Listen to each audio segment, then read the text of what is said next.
quand on voit l'effectif que Metz a, on sait qu'il y a des très bonnes individualités. Après, collectivement, on savait qu'elles avaient leurs failles. On a analysé leur système de jeu cette semaine. Donc, nous, on a appliqué notre plan de jeu. On était confiante quant à notre plan de jeu et on l'a mis en place et ça a payé. C'est souvent ce qu'on m'a reproché justement, de pas assez tenter ma chance, pas assez penser à moi. Et juste avant le match, mes coachs ils me disent pense à toi, si tu dois frapper de loin, frappe. Et c'est ce que j'ai fait, du coup ça a payé. Commencer par un but où on est lucide ou autre, c'est toujours mieux. Et puis finir par un but où il y a un peu de fatigue et ça libère l'équipe parce qu'à 5-0, je pense que quand il reste 3 minutes, normalement on ne devrait pas se faire avoir, mais c'est sûr que ça libère pour tout le monde. Ça vient récompenser le projet. Ça vient récompenser le projet, on est resté sur ce qu'on savait faire, on est resté sur ce qu'on faisait de bien déjà. Sauf qu'en fait, tu as juste concrétisé en marquant les buts que tu n'as pas su mettre à Rodez et à Nice, mais on était déjà là-dedans. Quand ça se passe comme ça, c'est top.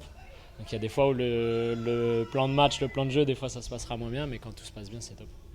À l'échelle de toute une saison, c'est pas facile d'avoir des joueuses qui performent tout le temps. Parfois tu vas avoir des blessés, parfois tu vas avoir des méformes, parfois tu peux avoir des suspendus. Et en fait, si tu dépends que d'un seul buteur ou que d'une seule buteuse, c'est pas forcément toujours simple. Donc là, l'idée d'avoir de la variété, c'est aussi de montrer que finalement le danger peut venir un peu de partout. Donc c'est intéressant dans le projet.